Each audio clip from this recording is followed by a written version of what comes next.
Bom dia, boa tarde, boa noite. Eu sou o Eluan. E eu sou a Mona. E sejam bem-vindos ao Nova Ideia Cast. Mona, a galera quer seguir a gente aí, o que tem que fazer? Olha só, estamos presentes em todas as redes sociais: Facebook, YouTube, Instagram, Kawaii. TikTok, no Kawaii, Nova Ideia Cast. Acesse, siga, se inscreva no nosso canal, porque isso é muito importante pra nós. Tá bombando os vídeos lá, inclusive, hein? Tá demais. A gente tá trazendo muitas pessoas importantes nesse podcast. Inclusive o convidado de hoje também. O convidado já vamos falar de dele, hoje, já vamos falar dele. QR Code na tela também, produção pra gente. Galera quer produzir um podcast, gravar conteúdo, assessoria de imprensa, o que tem que fazer, dona Mona? Nosso parceiro Nova Ideia Studio, onde você pode fazer o seu podcast, pode vir criar o seu conteúdo e sair daqui ainda com uma assessoria de imprensa para sair em vários portais e também participar de vários podcasts. Então, acesse aqui, ó, tá aqui em cima dele. Embaixo, em cima? Isso. Acesse o QR Code, hein? E venha produzir o seu conteúdo e tirar aquele planejamento, aquele plano do papel em 2024. Eu tô muito empolgado com o convidado de hoje. A gente vai ter uma Falar aula pra aqui, hein? vocês, o currículo a gente vai ter dele. uma aula. Hoje nós temos um episódio especial com um especialista e eu vou ler aqui pra vocês. Olha só. Ele é empresário com uma ampla experiência no mercado de seguros e no empreendedorismo no segmento de alimentos orgânicos. Formado em marketing e pós-graduado em gestão comercial e neurociência aplicada ao comportamento. Seja bem-vindo, Douglas Litoldo. Uhul! Gratidão pela oportunidade. Acertamos na apresentação, inclusive? Acertaram. Eu acho que tem mais coisa aí que a gente vai explorar, né, Douglas? E a ideia desse papo é justamente pra isso também, Douglas. Seja bem-vindo de novo. Prazer ter você aqui com a gente. E eu queria que você começasse contando pra gente, inclusive, um pouquinho da sua história. Assim, como que você começou, essa veia empreendedora que a gente sabe que não é fácil. Gratidão pela oportunidade. Mas antes eu vou dar uma dica pra vocês. Eu li uma tirinha agora, semana passada. Tinha um grupo de galinhas conversando entre elas e aí tinha um coelho. E esse coelho tinha vários ovos, né? E era interessante que uma galinha falou para a outra e disse: olha, ele nunca botou um ovo. Mas a outra respondeu: poxa vida, mas ele faz um marketing. Então, para você que tem dúvidas sobre como ter o teu negócio no digital e tudo mais, pega a dica, porque o mais importante de tudo é como você comunica a tua história, as tuas ideias. E o canal está aí. As ideias estão claras. Então, aproveita a oportunidade. Bom, dica dada. Eu sou Douglas, venho de uma família extremamente simples no interior do estado de São Paulo, que é uma cidade chamada Salto. Meu pai é segurança de empresa, minha mãe dona de casa, 7 filhos. E é comum, né, a um grande pensador, né, humanista, que é um psicólogo chamado Albert Bandura, que fala de modelagem e modelação. Então, nós somos modelados pelo meio. Nossos pais, amigos, família. Eu cresci sem um modelo de empreendedorismo. Então, o que é comum, né? A minha geração. Você vai estudar, vai fazer um Senai, vai ter uma profissão de mecânico, eletricista, e vai seguir alguma coisa. E vai seguir a tua vida. Eu sempre tive uma volição, uma vontade de fazer coisas diferentes. Mas, seguia, tentei emprego, não deu certo. 3 empresas, fui demitido na experiência.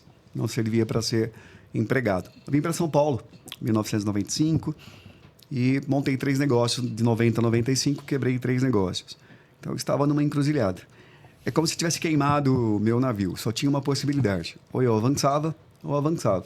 Comecei a trabalhar numa corretora de seguros, virei gerente, essa corretora quebrou, e eu resolvi pegar tudo que era o meu direito. Teu conhecimento. E tocar a corretora de seguros não foi fácil. Devia muita grana, 95, 97. Mas deu certo, com muita persistência, metas, comportamentos empreendedores. Meu primeiro negócio que deu certo. Essa corretora existe até hoje, são 25 anos de história. A gente tá falando de 25, é chão, hein? Oh. É chão. E ao longo desses 25 anos, teve outros negócios. A gente sabe que você agora tá dando treinamento também e tal. O que a sua experiência assim, te ajudou nesse tempo de... Pô, você quebrou a empresa. E agora, depois de 25 anos, as coisas mudaram assim? Essa pergunta é interessante porque... mais ou menos 1800, 1700, cunhou-se a palavra empreendedorismo. Empreender significa realizar. Nós tínhamos, na época, 3 formas de você ter reconhecimento, pertencimento e afeto. Ou você era um rei, ou era um duque, ou do clero. Tirando isso, 95% era plebeu. Eu descobri, se a gente estivesse numa monarquia, minha família, inclusive, ó, Já tá cheio da grana, porque era dos Duque. A minha não Era tinha. dos- Eu não ia ter esse privilégio. Eu ia ter Mas que como me não reinventar. estamos aqui trabalhando, fazendo esse podcast aí de semanal que vocês gostam. Então, Essa é uma das vantagens de empreender. Porque na época, os reis disseram o seguinte, ó, você não tem direito a nada. Mas se você for e tiver a mais-valia, o direito a, né, nas embarcações, os navegantes, você vai ter o direito de ter o reconhecimento e vir para o seleto grupo dos 5%. Olha que legal. Então não era o nome, não era o sobrenome, a cor de pele, era uma oportunidade. Só que é o seguinte, a oportunidade é dada. Se você falhar, você ia ser excluído, inclusive dos 95. A pergunta é, você vai ou fica? As pessoas não iam, porque tinham medo. O não pertencimento é pior que a fome, já diria Bauman no seu livro Amor Líquido. Empreender é isso. A dor de você ter quebrado é uma dor de luto, porque você se sente excluído. A nossa sociedade, ela não aplaude o fracassado, ela exclui o fracassado. sim. E nós temos 3 emoções inatas que nós vamos buscar do nascimento à morte: reconhecimento, pertencimento e afeto. E por isso que nós buscamos todos os dias cliques e curtidas, abraços, sermos aceitos, nos transformamos em avatares. Empreender é um portal. Mas esse portal, esse caminho que é estreito, que é difícil, te dá outras responsabilidades à medida que você avança nessa experiência. Então, quebrar é uma forma de mostrar para você, como se fosse a jornada do herói, Sim. onde você tem que morrer Pra enfrentar o chefão lá na frente, mas para voltar para sua comunidade, para sua Sim. família é diferente. Eu acho que empreender é algo que tem uma relevância e os empreendedores são os grandes mobilizadores sociais. Então, a minha história é isso. É uma família simples, como a história do chamado mesmo, lá da jornada Sim, do herói, né? O filho sim, do camponês que se aventurou e deu certo. E deu certo. Mas antes de dar certo, fique tudo isso que você contou pra gente, né? É igual o Jornada do Herói mesmo. É muito Passar parecido. todas essas É fases. muito parecido. Sim, sim. Eu queria saber, bom, falando de empreendedorismo, nós não podemos deixar de falar do Sebrae, que também faz parte da tua história. Eu queria que você explicasse para nós e até para quem está assistindo, que tem com certeza muitos empreendedores que estão aí batendo cabeça, como que foi para você essa experiência no Sebrae? O que o Tá Sebrae sendo foi... ainda também, inclusive, né? Você falou. como que foi a importância do Sebrae para o teu crescimento, para o teu amadurecimento como empreendedor? Olha só, eu comecei a ter metas, que é o que mobiliza e movimenta o mundo do empreendedor. O empreendedor raiz, ele tem 3 características básicas, que eram as minhas características. Baixíssima escolaridade, então eu não tinha faculdade, não tinha terminado o colégio ainda. Ele tem um padrão de comportamento, que são os comportamentos empreendedores, e ele quebra em média 3 vezes. Olha que dor. Então ele tem a dor, a cicatriz de ter quebrado, a média. Ele tem baixa escolaridade, só que tem um padrão de comportamento. Né?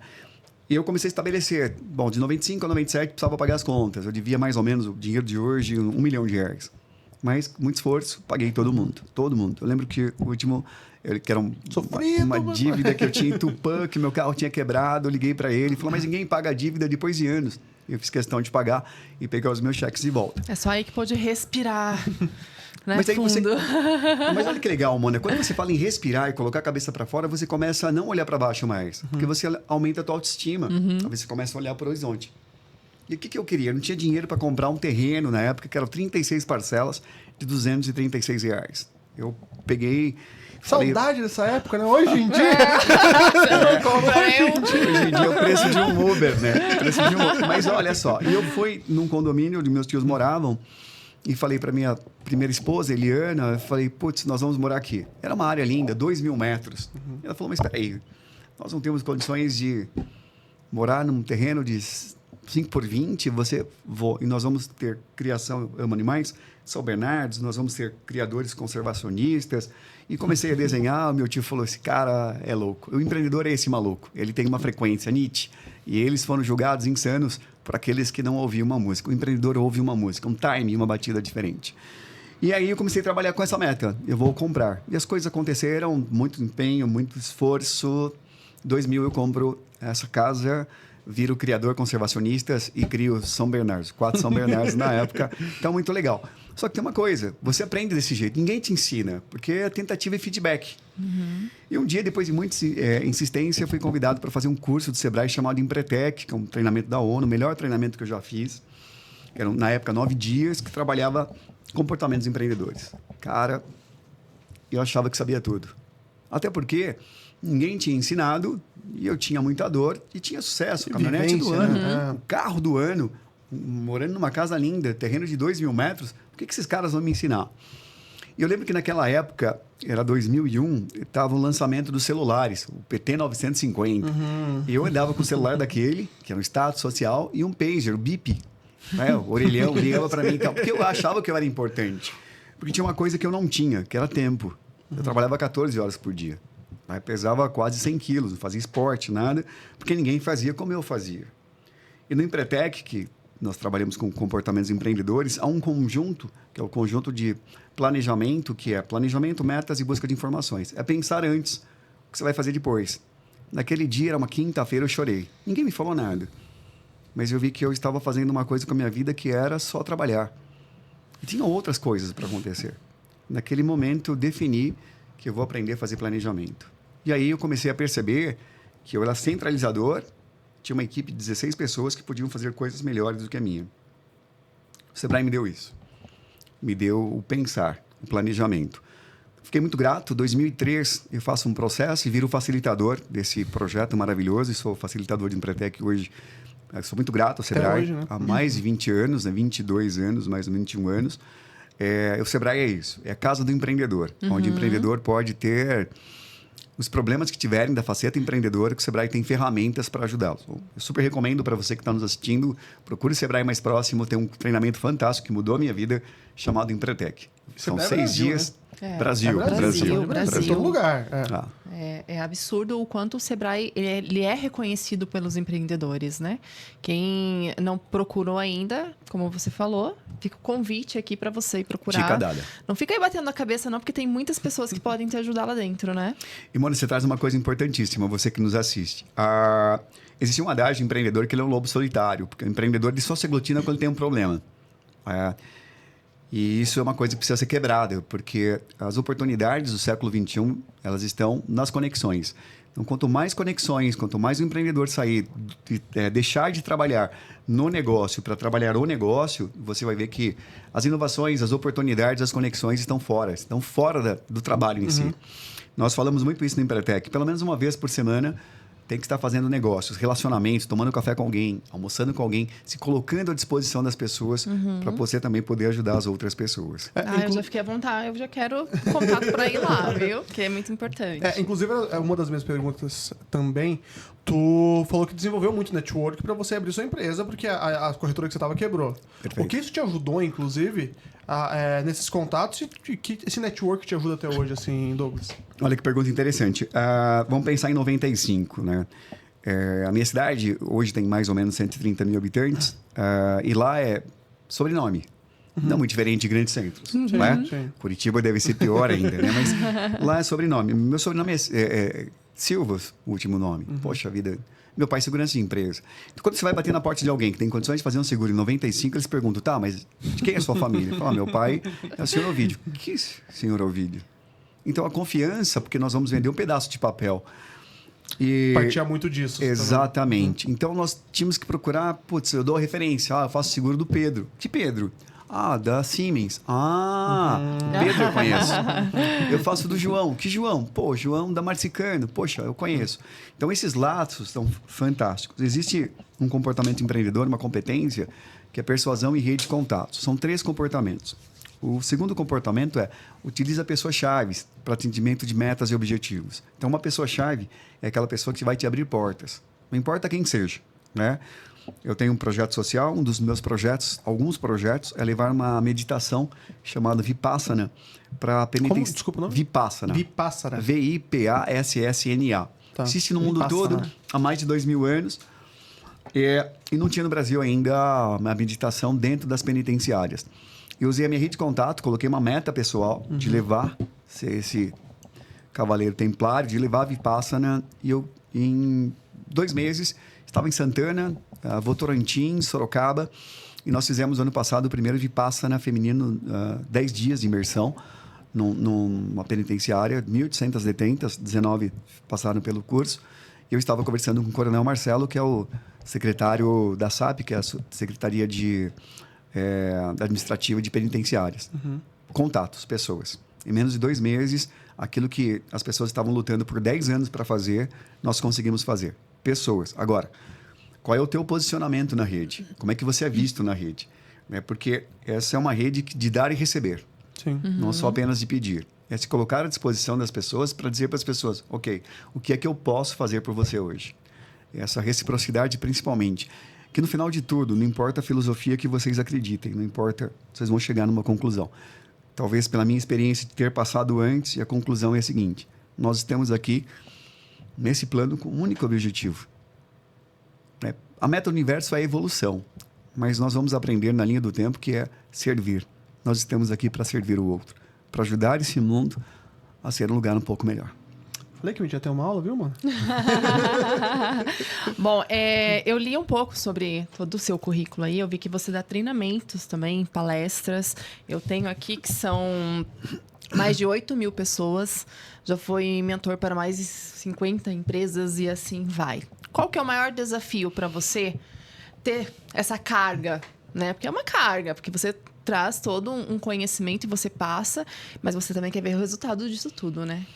Tem um filósofo que eu admiro muito, né? Existia um filósofo chamado Epicteto. E olha que legal. Epicteto, ele foi escravo. E ele, por ser escravo, não sabia ler nem escrever. Então, o que se sabe sobre ele, alguém ouviu e escreveu. Um dos seus insights era a maior frustração do ser humano, a maior de todas ela é administrável. Por quê?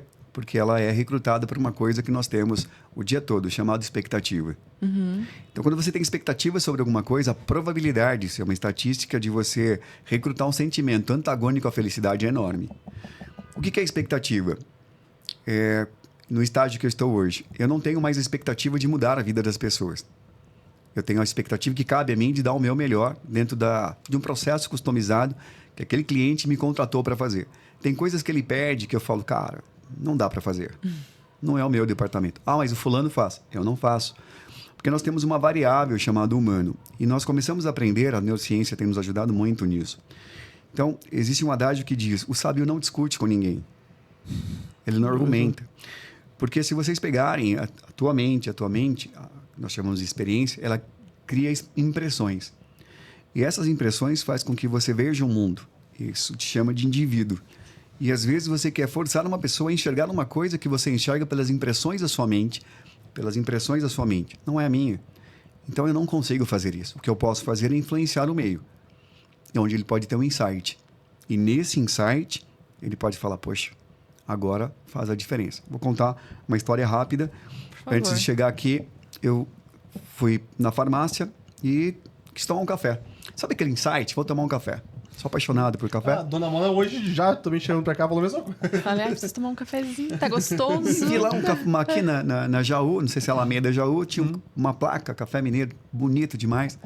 E cheguei lá, vi um expresso. Aí saiu o guri de lá, Paulo o nome dele. Tudo bem, você conhece a casa? Eu sou de Minas. Começou a fazer uma história contar a storytelling da loja. Achei maravilhoso. Legal. E eu comecei a falar sobre empreendedorismo e tal. Falou, cara, o que você faz? Eu falei, olha, eu tenho uma corretora de seguros, uma empresa de treinamento e consultoria, presto um serviço para o Sebrae, tenho uma loja de persianas, papel de parede trocado, uma loja de biofilia. Como é que você consegue tudo isso? Eu falei, olha, colocando pessoas melhores do que eu nas áreas que eu não sei. Mas é difícil. Eu falei, E eu comecei a dar umas dicas e tal. Ele falou, você faz o quê no Sebrae? Eu falei, eu trabalho no Empretec e tal. Em 5 minutos. Ele saiu com o meu contato, eu passei o contato da Jurema, que é aqui do Sebrae do Centro. Jurema, um beijo. E ele mandou já mensagem no meu WhatsApp. E ele me disse uma coisa que já marcou o meu dia. Ele falou, cara, eu estava falando semana passada com a minha psicóloga num processo que nós estávamos e veio um insight. E ele me disse, você sabe que algumas coisas faz sentido, que ele falou da formação dele de engenheiro e tal, faz sentido, porque algumas pessoas dizem, eu disse não. Ela faz sentido no momento que você precisa. A conclusão que ele chegou nos 5 minutos de conversa, que ele precisava do Sebrae e precisava de ajuda, é porque naquele momento, um estranho entrou, ele puxou 2 dedinhos de prosa e foi convergindo para uma situação que era uma necessidade dele. Isso dá para fazer.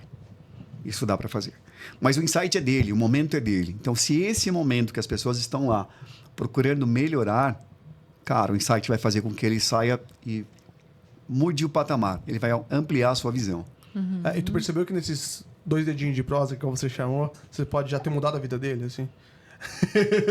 Esse insight... Esse é um impacto, inclusive. Né? Mas tá o tempo todo. Mas tem uma coisa bacana, você tem que estar desperto. Eu estava agora no almoço de negócios hoje e tinha uma envelopinho de açúcar.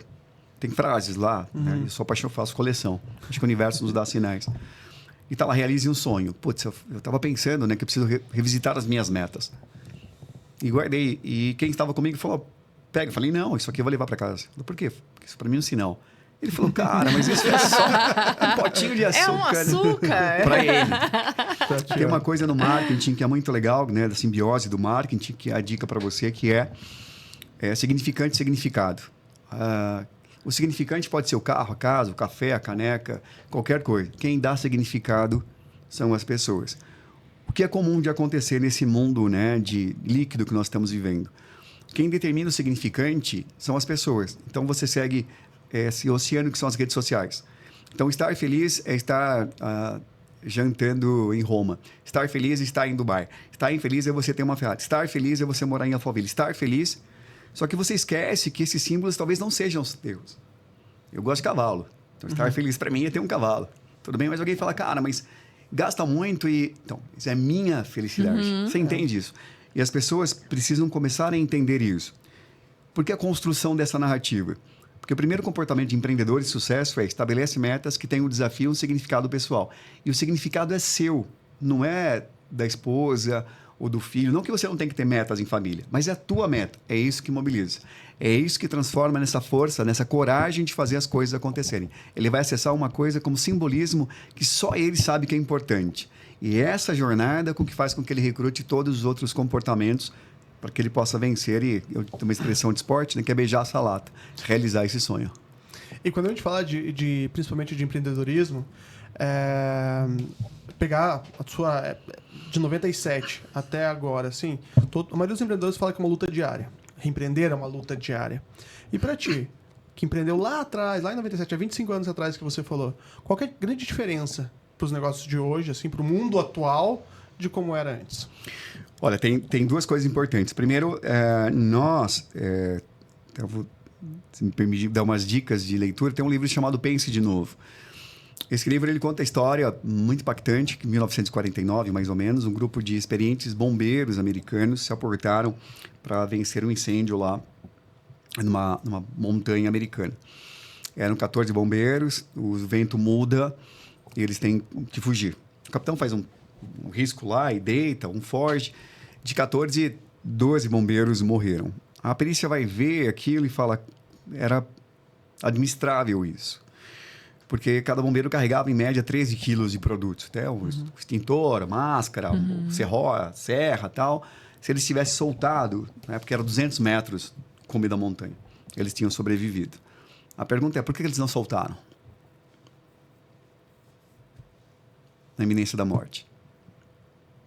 Por que eles não soltaram 13 quilos de equipamento para correr? Para estar mais leve para correr? É uma pergunta. Acho que para mim é muito da cultura que eles aprenderam, né? É isso. É da cultura deles. Eles estavam com aquela essência. Eles são treinados para carregar aquilo. Eles estavam como bombeiro. Aí você vai falar, cara, mas é fácil. Independente de ser uma pessoa ou não, eles estavam para aquilo. É só soltar. E aí a pergunta é, então é simples. Mas nós não soltamos o nosso jeito de pensar, as nossas convicções, a maneira com que nós carregamos o mundo, as nossas verdades, as nossas certezas, as nossas convicções. Nietzsche dizia, né, que as nossas convicções são mais nocivas à verdade do que as próprias mentiras. Logo, nós carregamos 13, 15, 50 quilos que não pertencem mais a nós. O mundo mudou. Então, quando você faz a pergunta, o que mudou de para cá, talvez o cenário externo mudou. Mas se eu não mudar internamente a percepção, quando eu vejo as pessoas dizendo, tem que matar um leão por dia, qual é o sentido disso?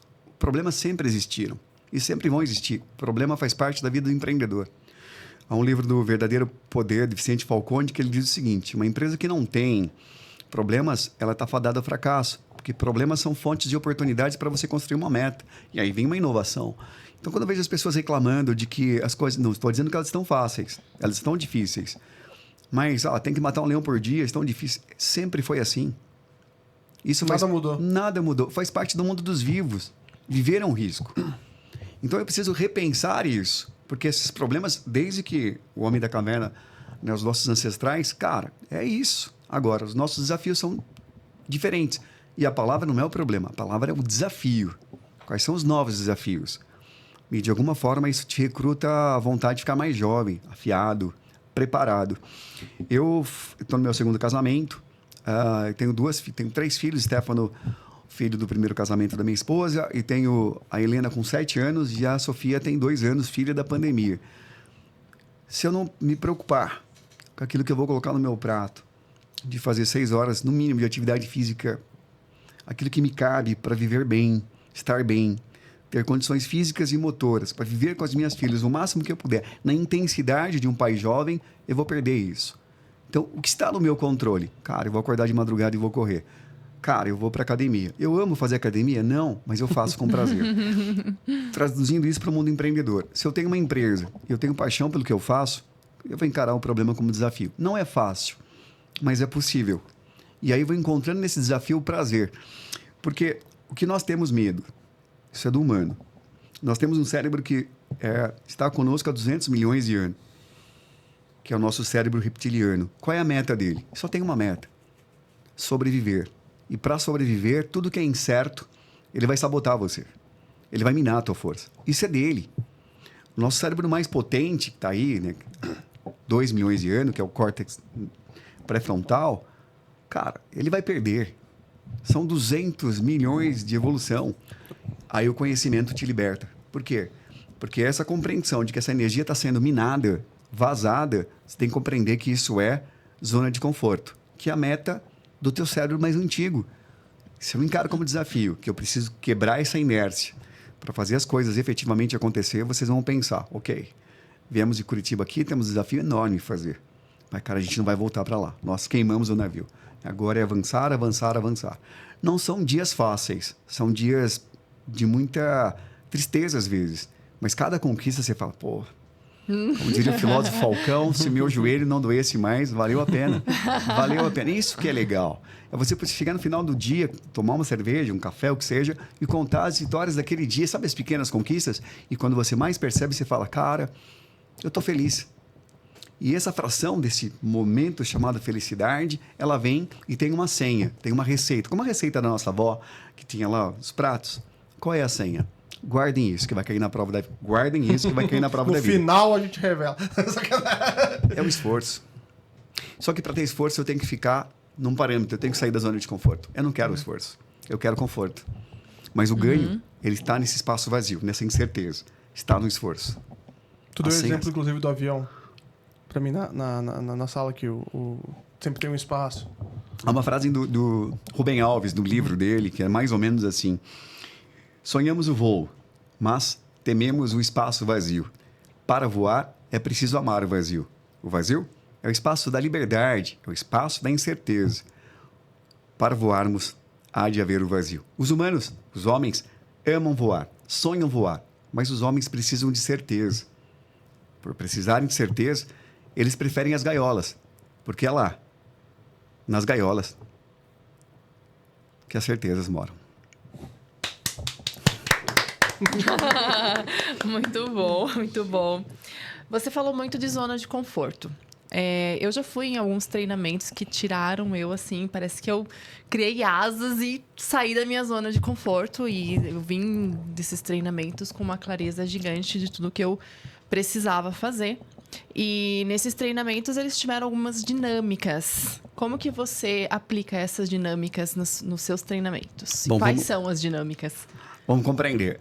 Tem 2 coisas que são importantes. Primeiro, existe um processo de aprendizagem do adulto e existe um processo de aprendizagem da criança. A criança aprende por pedagogia, ela aprende por imitação. O adulto não. O adulto vem com as experiências e uma série de outras coisas. É um processo chamado andragogia. Andragogia, em síntese, o adulto precisa querer aprender. Se ele não quiser, ele não aprende. Ponto. Você pode estar numa sala de aula, tua mente está lá e você está longe. Ok? Teu corpo está lá, tua mente está longe. O adulto precisa... Quanto maior aquilo que ele está aprendendo e aquilo que ele já sabe, maior a retenção de aprendizagem. E terceiro, o adulto precisa fazer para aprender. Isso é a regra básica. Adulto precisa... Executar. O nosso sistema de educação hoje, crianças, faculdades, chama tecnocracia, que foi criado na década de 60, que nunca mudou. E está errado. Né? Isso é obsoleto, completamente obsoleto. A dinâmica, ela ajuda, porque dentro de uma construção do caminho do saber, ela vai te ajudar a ter uma coisa chamada... Cara, aquilo que eu achava que sabia, e a dinâmica me dá um resultado diferente, porque geralmente a dinâmica, ela flora o teu jeito de funcionar, a criança que habita dentro de você. Geralmente as dinâmicas são infantis. Você fala, só que você tem um discurso de adulto. Olha, que esses que eu conheço não eram tão infantis, não. Porque tem algumas que é andar na brasa, algumas coisas assim, andar no vidro, quebrar uma madeira, dar um soco. São algumas dinâmicas mais... que mexe exatamente com o emocional da pessoa. Mas eu vou que tá ali. pegar um padrão, né? Não sou especialista sim, e tal, mas eu vou pegar um padrão da gente pegar a fase de criança. Eu pego minha filha de 7 anos, né? Eles são competitivos, fazem coisas mirabolantes, se expõem a risco muito mais do que um adulto. Então, quando você fala de andar na brasa e tudo mais, você vai estar trabalhando os limites. Qual é o grande contraponto, né? E aí, o meu contraponto é que, beleza, mas saiu daquele ambiente... Né, das brasas, do vidro quebrado e tudo mais, você volta para o teu ambiente, que é o teu ambiente aqui da savana. Legal. O que mudou? Eu acho que deixou eu mais encorajada. Legal. Mas você enfrenta seus desafios de maneira diferente, ou não? Não. No meu dia a dia, sim. Porque isso é importante num processo do treinamento. Quando você tem uma dinâmica... E por isso que é o trabalho que nós fazemos, é um trabalho de pesquisar antes que a empresa está contratando a gente. Né? Perfeito. Porque o que ele quer? Cultural, inclusive. Olha, nós queremos melhorar a autoconfiança. Legal. Então, procurar dinâmicas que vão me deixar mais autoconfiante. Legal. Agora, eu deixei a guria mais autoconfiante. O que você vai fazer? Porque ele vai questionar mais. Não quero que ele questione. Pô, então não é autoconfiante. Isso criou um problema para a empresa. Entende? Eu tenho aqui meu trabalho, eu quero resgatar a questão da autoconfiança. Beleza. A autoconfiança tem 3 comportamentos. Olha que legal. Primeiro, ele expressa confiança na sua própria capacidade de realizar coisas, né? A gente estava conversando agora, tudo mais, sobre alguma coisa. Tá tudo bem para mim. Nós vamos falar daquilo que eu sei.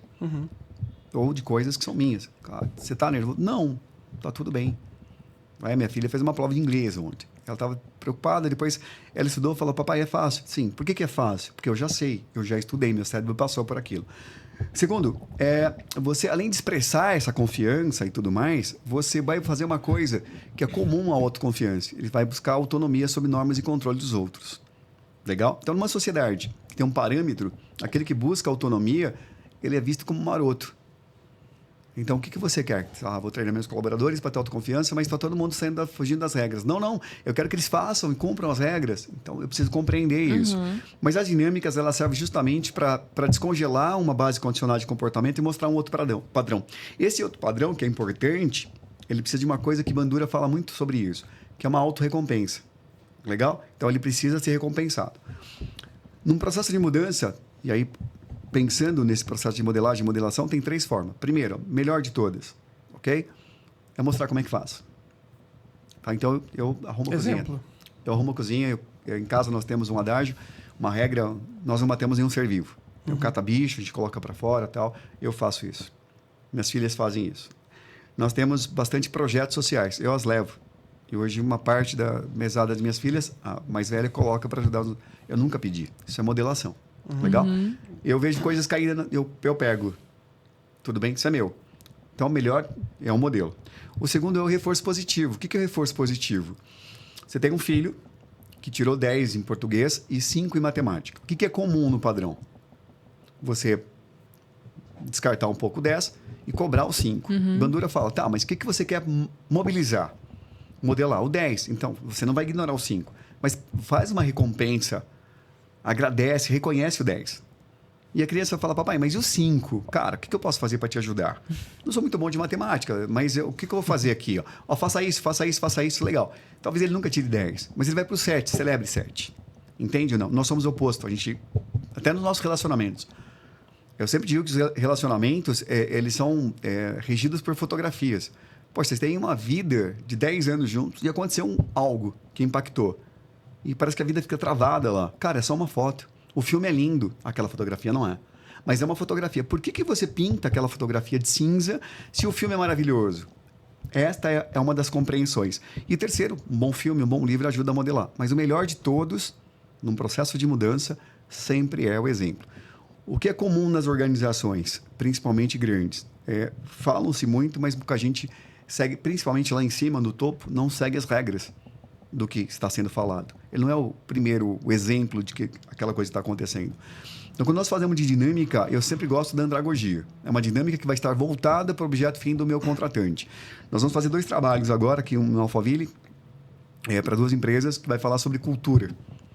Eu conto um exemplo rápido, né? Que eu fui visitar um amigo nos Estados Unidos e, cara, ele me ofereceu café. Eu falei que não queria, pô, ele guardou tudo. Eu fiquei chateado. Eu falei, cara, como é que pode? Como não é no Brasil? Esse café, né? A gente foi pra Portugal, a gente sabe que é muito pé da letra também. Cara, ele falou, eu fiquei magoado, mas aí eu comecei a compreender, porque no Brasil não, você vai levar você lá. Você vai insistir, não, você vai tomar esse café. Eu falei, pô, golinho. Isso é cultura, olha que legal. Tem uma cultura. Eu falei, poxa, no Brasil tem a nossa cultura, na minha cidade tem a minha cultura, minha família tem uma cultura. As empresas não têm cultura, a cultura é de qualquer um. Você entende ou não? Sim, sim. E uma empresa sem cultura, cara... Não vai. Então, uma das coisas que nós vamos trabalhar nessas 2 empresas é cultura. Aí nós criamos dinâmicas justamente para implementar a cultura, mas tem que entender qual é a cultura que ele quer implementar. O que não pode acontecer, ou não deveria acontecer, mas acontece, é uma organização sem cultura. Sem cultura vira uma torre de Babel. Entendi. Fica despencando. Ao longo desse nosso papo, tu citou vários autores, poetas, filósofos, livros, inclusive. Eu gostaria de entender a importância para ti disso. Você parece ser um ótimo leitor também, mas o que você aplica disso para as pessoas também? É importante essa leitura? Citar essas pessoas? Como que você vê isso? Olha, eu sempre falo que eu sou um pouco estranho, né? Explica essa estranhidade pra gente. É que existe um padrão, né? Existe um padrão. Foi feito um grande estudo, há muitos anos atrás, que o mundo foi dividido entre pensadores e processadores. E aí há uma investigação severa e a questão é, legal, o que tem um pensador que não tem um processador? E a pesquisa indicava que 5% eram pensadores e 95% eram processadores. Então, indica a pesquisa o seguinte, aquilo que você está comprando, a casa que você está morando, o carro que você está comprando, a roupa, o perfume, não é você que decidiu. Os outros 5% decidiram por você. Foi uma influência. Total. Tá. A questão do pertencimento. Então, o que tem esse 5% que esse 95% não tem? 3 coisas. Anotem aí que vai cair na prova da vida. Metas claras de curto, médio e longo prazo escritas. Um planejamento escrito para alcançar essas metas. E uma carta de valores que não abre mão por dinheiro nenhum. Então, se hoje você não tem metas claras de curto, médio e longo prazo escritas, se você não tem um planejamento para alcançar essas metas e uma carta de valores escrita, significa que você não mas está um processador. O processador, ele é gostoso porque, cara... Tá todo mundo 95% tá, então eu tô no meio, eu tô na média. Ok. Confortável. Só que isso não é vida, isso é sobreviver, é totalmente diferente. O que o processador faz? Imagine uma cena, você tá numa savana, vem um leão, ok? Você tem 3 possibilidades. Ataca o leão, foge do leão ou se finge de morto. Qual é a mais inteligente? Eu acho que é se fingir de morto. Por quê? Porque o leão, como vai predador... correr mais que eu. Ele vai mais forte que você, ele vai te comer. Ele é mais rápido que você, vai te pegar. Mas o predador, o leão, ele não come carniça. Então, provavelmente, se fingir de morto, você vai excretar, vai cheirar mal, e ele vai cheirar você. Provavelmente não vai te comer. E é o que nós vivemos hoje no século XXI, que a principal patologia é estado depressivo. No estado depressivo, você tem ausência da autoestima. Você não quer sair de casa, você não quer tomar banho, não quer se arrumar. Você entende isso ou não? Isso é sobreviver. Então, vem um problema, o que você faz? Ataca o problema, foge do problema ou se finge de morto para não enfrentar. Isso é sobreviver. É diferente de viver. Então, cara, como é que eu faço para sair daqui para cá? Aí tem o esforço. Legal? Aí entra a questão da resposta desta linha de trabalho, que é por que da leitura, né? A leitura é uma forma de você sair de onde você está e ir para uma outra possibilidade. É um caminho em que você acessa um conhecimento sozinho, mas que te leva a muitas reflexões. Caminhos que você, principalmente num mundo em que não é um mundo da matéria, é um mundo das possibilidades. E nessas possibilidades, à medida que você vai trilhando esse caminho do saber, você testa o modelo. Você fala, isso faz sentido. Isso não faz sentido mais. E você começa a criar mecanismos para falar, cara, de uma certa forma, sair dessa matrix. Você entende ou não? Sim. E aí você começa a fazer pequenas coisas. e a literatura se salva.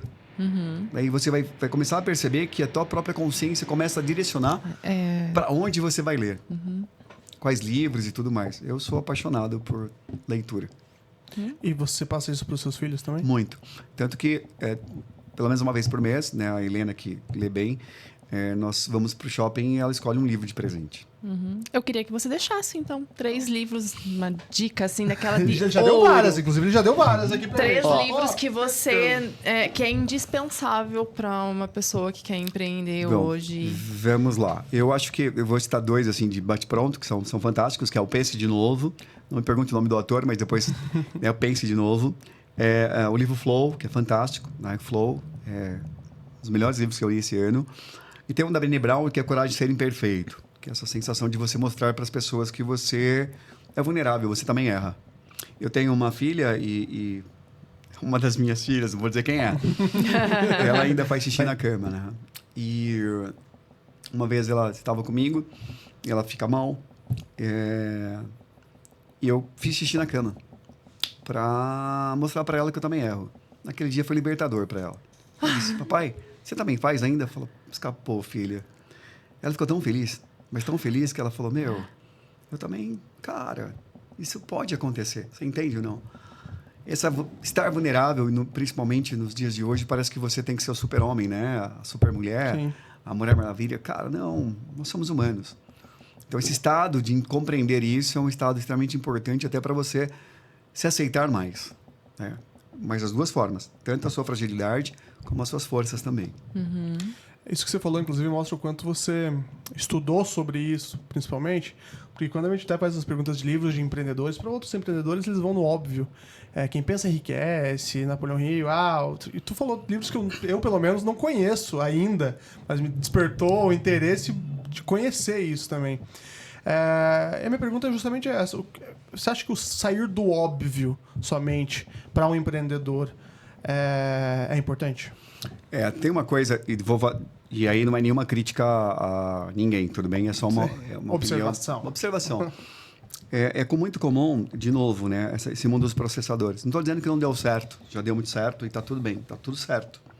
Sou super a favor. Leitura é fundamental. Inclusive, quando tu fala de modelagem, o fato de modelar, eu estudei um pouco de neurolinguística, é você pegar o que a pessoa está fazendo e modelar para aquilo, né? Legal. Mas é quando tem essa corrente, né? Eu lembro que uma época era todo mundo que era o livro do Segredo. Depois tem tal. Filme, inclusive. Legal. E aí, cara, mas a pergunta, voltando ao livro Penso de Novo, ele tem uma coisa interessantíssima que ele fala, legal. Mas quais são as evidências? Eu sempre falo, como diriam os filósofos, Chitãozinho e Chororó, quais são as suas evidências?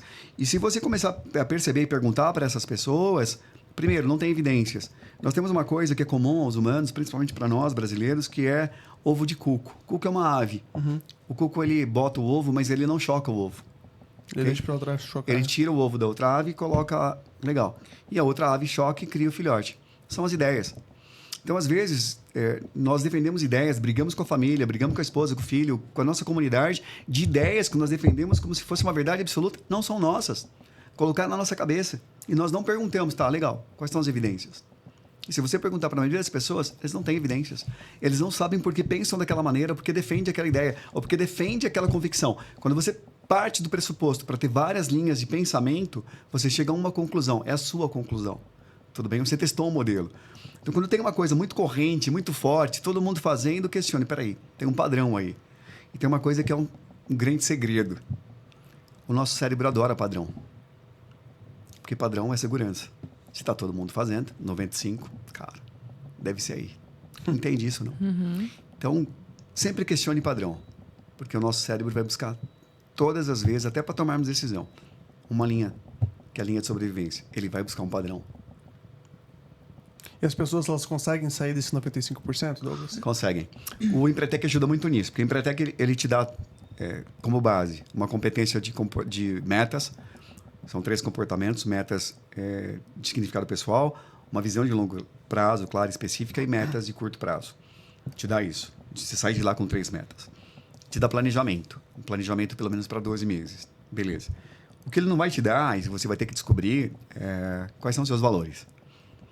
Isso pode mudar na linha do tempo, mas valores que você não vai abrir mão. Você vai te deixar... Não largo a tua nada pegada, por isso. a tua Sim. pegada. Tá? E aí não é dinheiro, é algo que é teu. É como se fosse o teu santo, visitar o teu santuário, tem coisas lá que é para você fazer, é esse plano para você, sabe, tá tatuado mesmo, não vai abrir mão disso e tá legal. Para nós, ainda tem esses dois adágios que o universo só tem uma meta, que essa meta é deixar esse mundo um lugar melhor. E a nossa meta? Quando a gente começa a despertar para isso, é entender que só existe uma função para nós nesse mundo. Nesse plano, meu valor, é servir. É deixar esse mundo um pouco melhor. Inclusive para as pessoas que fazem parte do seu... E até para as pessoas que você não conhece. Nós temos um projeto, nós meditamos toda quarta-feira na Vila dos Velhinhos, em Sorocaba. E fui pedir para muitas pessoas nos ajudarem. No final, só 2. E aí as pessoas, não vai dar certo, porque faz 1 ano já, toda quarta-feira, nós meditamos com ele. E aí me veio o insight da gente fazer o Cine Pipoca. Então, uma vez por mês, um amigo tem equipamento de som, a gente paga pipoqueira, algodão doce, tem um grande amigo aqui em São Paulo, também empresa de brinde, fizemos um copo lindo e tal. Uma vez por mês tem o Cine Pipoca. E a ideia é fazer um protocolo e levar isso para o Brasil todo. Porque só precisa de um grupo de pessoas com boa vontade, a necessidade. Você entende de deixar um lugar melhor? Sim, Cara, sim. e aí eu vejo as pessoas rindo, aquelas mulheres, homens rindo. Nós fizemos o primeiro filme, foi do Mazzaropi, que foi muito legal. E agora, semana passada, nós fizemos Os Trapalhões com o Pelé. Então, você vê aquelas senhoras rindo. Aí eu pensei que não ia estar no cinema de novo. E o cinema é cinema. Som, luzes de Oscar, aquela coisa. É isso. É uma parte do teu dia dedicado a um grupo de pessoas que você nem conhece. Já pensou isso, cara? Os asilos espalhados aí pelo Brasil afora, um grupo de 5 pessoas determinam que vão fazer para desconhecido. Então, é isso. Às vezes... É algo tão simples que faz muito bem para você e para quem está recebendo tudo Perfeito. isso, né? Está cumprindo a tua função básica, na minha ótica, que é deixar esse mundo um pouco melhor. E sai da ideia até do que a gente está conversando do empreendedorismo. Isso é pessoal, né? Até a importância. Queria que você dissesse pra gente qual que é a importância das pessoas estarem fazendo esses atos, ou até participarem de coisas assim. E olha que legal, eu só tenho um olhar diferente. Não sai, está na esfera do empreendedorismo. Porque empreender é realizar. Né? Do grupo que nós temos, tanto na meditação, como no grupo que faz o projeto, são empreendedores. Então, o meu amigo Rica tem uma transportadora. E aí, o meu amigo Eduardo, aqui de São Paulo, tem uma fábrica de pães. Pô, a gente vai fazer cachorro-quente. Eduardo doou os pães, cara, o Rica veio buscar. O meu amigo aqui, o Prieto, de Alphaville, né? Tem brinde. Cara, eu vou fazer o brinde. Ah, o fulano vai pagar a pipoca e vai pagar o algodão doce. Tudo bem? Ah, o fulano, cara, eu não posso dar nada, mas eu posso ser voluntário, porque boa parte não tem mobilidade, tem que buscar no quarto, é um pouco longe onde é feito o evento, né, no sentido de muita paciência e tal. E um grupo de guris que não tinha grana para ajudar, mas quer ser voluntário, e falou, tem gente que não pode vir, mas o cinema vai até eles. Eles vão comer cachorro-quente, eles vão comer pipoca. Então, eles pegam o que tá lá e levam de quarto, dá na boca. Cara, maravilhoso. Então, coisa que eu nem pensei, já foi a gurizada foi... Isso é empreender. Demais. Eu queria ir um pouquinho para o teu lado de treinador, principalmente na questão de treinamento de líderes. O que é mais difícil para você? Porque o líder, ele acha que ele já está no topo e que ele não tem mais nada para aprender. É a cabeça de muitos, né? E tem o liderado, né? Que está ali para aprender. O que é mais difícil para você? Ensinar o líder ou ensinar quem está abaixo do líder? Acho que o líder Treinar, né? O líder é mais difícil porque ele tem convicções. E uma das convicções mais sólidas que o humano tem é o resultado. Então ele fala, cara, tá dando resultado, por que eu preciso mudar? A mudança vai acontecer. Pronto. E esse líder, ele busca, voltando de novo aos padrões, ele busca um padrão para dar certo. Nós temos no nosso cérebro uma coisa chamada sistema límbico. O sistema límbico é o responsável pela formação das nossas memórias, são as nossas emoções. Muita pressão no sistema límbico, que é o córtex pré-frontal, nós temos uma coisa na neurociência chamada sequestro da amígdala. Então, aquela briga que você tem no trânsito, brigou com o marido, com o namorado, vai discutir com o funcionário e tudo mais, não foi você que tomou. Esse filtro, que é o sistema límbico, foi sequestrado momentaneamente. Só que isso é uma força, né? Nós chamamos isso na neurociência de símil, ela é 5 vezes mais forte que você. Não dá. Quando vem o sequestro, vai acontecer. Tá vendo? Vai. Eu tô há 2 dias com ele sequestrado. Vai acontecer. Tudo bem? Bom, meditar ajuda. Ter consciência ajuda. E compreender que não é a pessoa. E no processo de sequestro da vida, isso. O que tem a ver com a liderança? Tudo. Ok? Porque liderar significa compreender. Compreender e ter a experiência para fazer essas coisas acontecerem. O líder hoje, ele infelizmente, por talvez falta de tempo, falta de muitas metas para cumprir, uma série de outras coisas, ele não tem um tempo de ser reciclado. E tem uma coisa bacana, né, que é uma palavra moderna hoje, né, que é a resiliência. Uhum. E a resiliência não é você não sentir o golpe. Você sentiu o golpe, ok? Tá doendo. Mas é pensar, quanto tempo demora para eu voltar no normal? Tive sequestro. Vai ter uma reação. Então, quanto mais rápido você voltar, mais resiliência você é. Não, nunca acontece nada. Sinal que você está segurando, uma hora isso vai...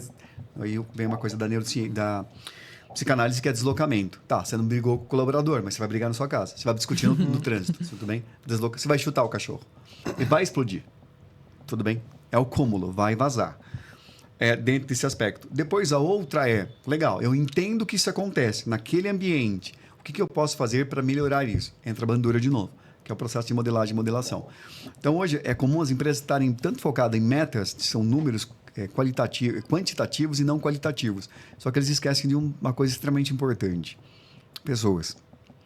E essas pessoas, elas vêm da casa delas, elas passam mais tempo despertas nesse ambiente. E se esse ambiente é hostil, vai recrutar o pior delas. Elas vão adoecer. Haja vista burnout e outras doenças. Ansiedade, agora que é a doença do cérebro. Cara, isso não estou dizendo que dá para administrar. Não estou dizendo que aquele ambiente não tem que ser um ambiente competitivo.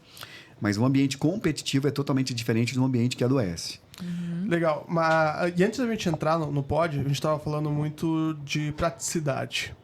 E eu já ouvi várias pessoas, inclusive em palestras, até empreendedores, até um palestrante que está bem na moda ultimamente, bastante gente fala, que ele fala que o feito é melhor que o perfeito. O que você acha disso, inclusive? Tem algumas escolas filosóficas que defendem 4 etapas para um bom insight. Primeiro é um insight. Cara, tive um insight. Pô, que legal.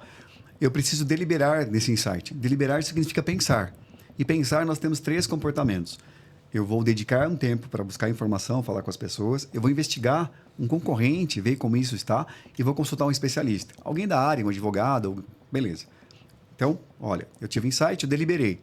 Aí vou tomar uma decisão. Cara, eu tomei uma decisão. Vou fazer, não vou fazer.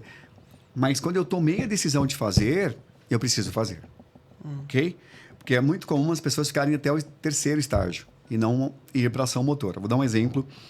Eu estive ontem numa reunião aqui em Alphaville, né? Uma construtora bacana. Gilberto, um beijo. Cara, e aí surgiu a ideia de nós levarmos o Gilberto, histórias lindas, fantásticas, para fazer uma palestra em Sorocaba para 50 arquitetos. Bacana. Então, a Aline, minha esposa, deu a ideia, o insight.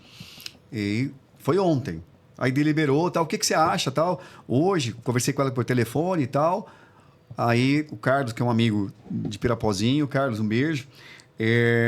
Do marketing, beleza, tal.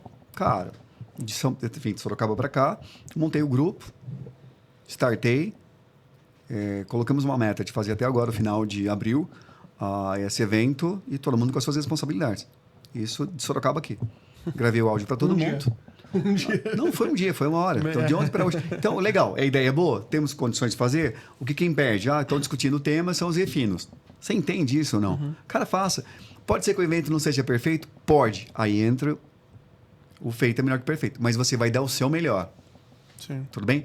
O que as pessoas buscam, né, Freud, nós seríamos tão bons se não quiséssemos ser perfeitos. Né? Ou seríamos melhores se não quiséssemos ser tão bons. Cara, nós vamos dar o melhor. Significa que pode ficar melhor o próximo evento? Claro que sim. Mas você tem uma amostragem. O grande problema é o medo, né? Tava brincando agora, que é o Thiago, né? Que é o segurança. Sim. O porteiro. Um abraço aí pro Thiagão também. Thiago, sempre assiste, viu? Prazer. Sempre assiste a gente. O Thiago estava dizendo que ele tem uma meta, um sonho, pelo menos, de ir para o Canadá. E ele falou, eu falei, me fale mais. Ele falou, cara, agora há pouco. Eu não tenho família. Tenho meu pai e minha mãe. Não tenho filhos. E tal, fácil para ir e tudo mais. Eu falei, então, por que não vai? Você entende, não? Porque tem um espaço vazio, o espaço da incerteza. Gilberto, que eu conheci ontem, estava fazendo terreno, 2 filhos e tal, falou, cara, preciso mudar de vida. Não dá para ser no Brasil. vou para a Europa. Foi para Portugal. Cara, você é um puto. Foi lá, ralou pra caramba, tal. Viu uma casinha, falou, escrevendo no papel, mulher, você gostou da casinha? Gostou. Deu a ré numa belina, falou, cara, 8 anos a gente vai comprar essa casinha. Ralou pra caramba, mestre de obras, ralou, comprou a casinha. Mas não tava bom. Queria ir pros Estados Unidos. Atravessou os Estados Unidos pelo México. Cara, putz, foi difícil pra caramba, tal, foi lá. Aí foi pro Canadá. Chegou no Canadá, putz, mestre de obra, mas não sabia falar inglês. E aí a galera falou, cara, mas como é que você vai trabalhar nessa obra se você não sabe inglês? Ele chamou um amigo dele e falou, ó, faço uma promessa para você. Sai do teu emprego, trabalha comigo, cara com filhos. Mas o que eu vou fazer? Você vai ser meu motorista quântico, escrevendo um pedaço de papel. E o meu intérprete. Eu não sei falar inglês. E o trabalho eu faço. Mas tudo que a gente conseguir vai ser sócio. Ele falou, mas o que você tem hoje? Ele falou, hoje nada. Mas eu vou crescer. Um sonho. Eu vou crescer. Aí aquela confiança, autoconfiança. Cara, eu deixei 2 filhos. Eu deixei a esposa. Só tem uma possibilidade, eu vou vencer. Entende ou não? O significado? Aí ele fez, o cara falou, então fazer o seguinte, o canadense. Vou pagar os colaboradores, vou dar um pouquinho de grana para você por mês. E o que, se você fizer certinho, eu te pago no final. Topou, deu muito certo.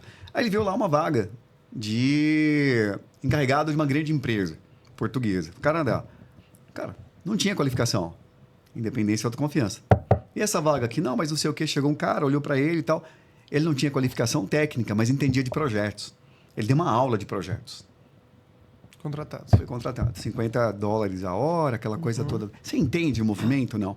Então, quando eu falo que o feito é melhor, eu preciso... A natureza, tem um adágio que eu gosto, que é a natureza odeia o vácuo. Se você não observar e ocupar o espaço que é seu por direito, ela vai se encarregar de colocar uma outra pessoa no seu lugar. E provavelmente você vai reclamar. Ah, era a minha oportunidade, esta era a minha ideia. Então, fazer... Agora, tem que fazer pensadamente. Porque só fazer também não... Você vai sempre começar uma coisa e nunca vai terminar nada. Aula? Muito bom. Nesse final também a gente separa, principalmente para especialistas, algumas palavras. E diferente de um bate-bola, jogo rápido, você pode explicar o que é importante para ti disso, tá? A gente tá com algumas palavrinhas aqui também, mano. A família, Douglas. Família, talvez o valor mais importante, né? Eu tive a dor, de tristeza de agora, dia 15 de janeiro, perder a minha mãe. Uma dor inenarrável. Mas é a dor do luto. Mas a dor de uma certeza que essa brevidade de separação, né? Mas aconteceu com meu pai também. Meu pai faleceu em 95. Eu tinha uma certeza, assim, como meu papel de filho. Cara, eu fiz tudo que eu podia como filho. Mimar minha mãe, o que ela gostava de comer, sabe? Coisas absurdamente simples, como uma criança... meus irmãos, cuidávamos dela. Então, essa dor é uma dor inenarrável. Mas família, faça. E não espere para dizer que ama, para dizer que é importante, para beijar, para abraçar, para morder. Ela tem que estar como prioridade. Ela tem que, sabe, você tem que falar para aquela pessoa, cara, eu amo você. Mas que já falou, cara, eu amo você. E não só falar, mas o comportamento do amor. Né? E esse amor, sabe, ágape mesmo, que é sem expectativa de ter uma coisa em troca. Você vai ser reconhecido, faça. Cara, faça café da manhã, escreva bilhetinho, faça. Não espere em troca. Faça o amor acontecer. Esse amor mais puro. Então, família é o valor mais importante. E sonho? Tem sonhos ainda para concretizar? Então, eu tinha um sonho de criança, que era ter o Aras. Por uma questão de separação do primeiro casamento, eu vendi. Mas esse sonho é uma meta que em 10 anos eu compro outro Aras. E bacana que ele já dá especificamente a data. É bacana quando a gente faz esse Por favor, quadro. eu quero conhecer. É um prazer. Quando a gente faz esse quadro, a ideia é realmente a gente entrar um pouco mais na sua mente também para saber como que esse empreendedor pensa. Mas segura aí que é importante, né? Porque 10 anos nunca vai chegar. Mas até 2034, um novo Aras. Boa, 2034. Até 2034. Pode ser antes. Tá registrado. Geralmente vem antes. O que é fé para você, Douglas? A fé é um veículo que te conecta a algo maior. Talvez as pessoas deem nomes diferentes. Existe um adágio que eu gosto muito, que é de Vedas, que diz que só existe uma verdade, apenas uma verdade. Mas os sábios falam dela de diversas formas em outras línguas. Então, a fé é algo... Se eu olhar pela física quântica, é o invisível que vai se tornar visível. Se eu olhar para dentro, né, é algo que eu tenho certeza que já habita dentro de mim desde que eu vim para esse plano. Então, para mim, é esse canal de comunicação com o divino, com o sagrado. O que é sucesso para você? Boa. Sucesso é um parâmetro. Sucesso é você estabelecer metas, e essas metas não importa se é de longo prazo, de curto prazo, mas que você vai alcançá-las. Eu gosto de esporte, faço triatlon, faz tempo que eu não faço, mas é um esporte que eu amo. Então, eu estabeleci que hoje eu vou correr 6 quilômetros. Poxa, eu estou feliz. Eu estabeleci, e é sucesso, eu estabeleci que ontem que ia dormir com as minhas filhas, que eu estava com saudade, estou passando a semana inteira fora. Cara, foi muito legal. Então, isso é sucesso para mim, porque naquele momento eu estava no meu papel de pai, na minha intensidade. Sucesso é ter tempo para você, tempo de qualidade. Sucesso é poder dizer não para algumas situações, não para algumas pessoas. Sucesso é colocar limites. E sucesso é despertar para uma consciência maior. Entender que nós temos as nossas responsabilidades físicas, materiais, espirituais, e que nós estamos aqui para um chamado maior. Né? Até porque, se não fosse isso, nós levaríamos para o outro lado. Né? E não levamos. Gosto muito, não vou lembrar agora o autor brasileiro, né? Mas eu quero que esteja escrito no meu... Anotem aí no meu túmulo também. Né? Que é... Pedindo para ele, o que vai estar no teu túmulo? Ele falou, olha, não estou aqui. E é isso. Eu quero que esteja no meu túmulo também. Não estou aqui. Uma lembrança, sempre. Muito bom, muito bom. Eu tenho a última, nossa última, e não é por ser a última que é menos importante, principalmente nessas ideias de empreendedorismo. O dinheiro para você, Douglas. Legal. E aí vai uma dica, não só minha, né, mas da Faceta Empreendedora. O dinheiro para o empreendedor, e quando eu digo empreendedor, para mim, ele nunca é o fim.